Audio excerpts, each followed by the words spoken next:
So a little bit about my history with heart disease. When I was 17 years old, I had an unfortunate tragic event that happened to me. I was playing football for Westlake High School. I was an offensive tackle. It was a hot and humid night. That whole day I felt very lethargic, felt very sluggish. I didn't think anything of it, just thought maybe I hadn't eaten right or gotten enough sleep. All of a sudden I felt an explosion of pain in my chest.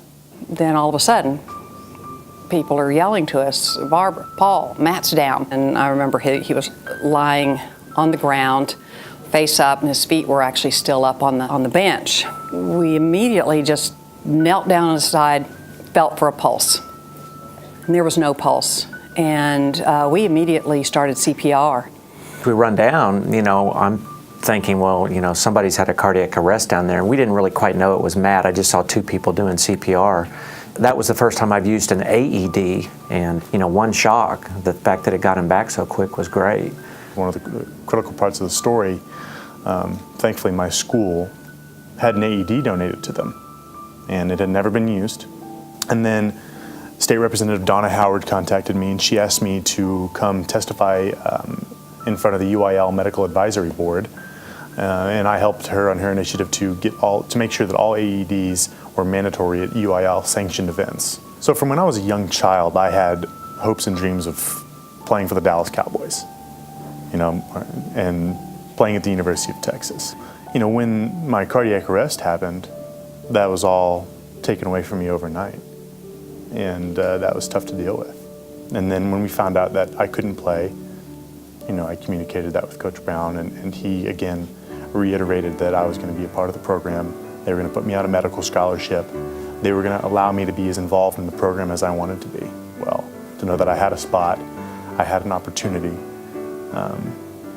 and I was going to, get a degree from the University of Texas.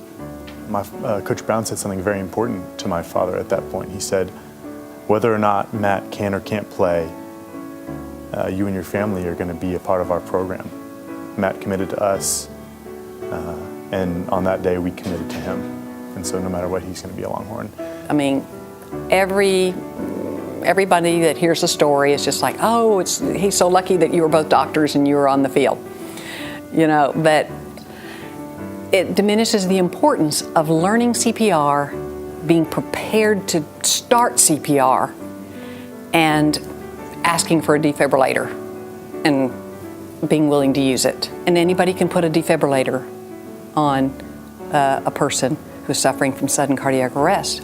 You don't have to get certified. I think everybody thinks you've got to get certified in order to learn CPR. You don't. Just do the CPR anytime. 30 minutes, you know how to do it. So from the beginning, really, the American Heart Association was one of those outside factors that came in and came to my aid. They gave me a chance to get up on a podium and tell my story. They gave me a forum to communicate with other people who had gone into cardiac arrest, and they gave me a purpose.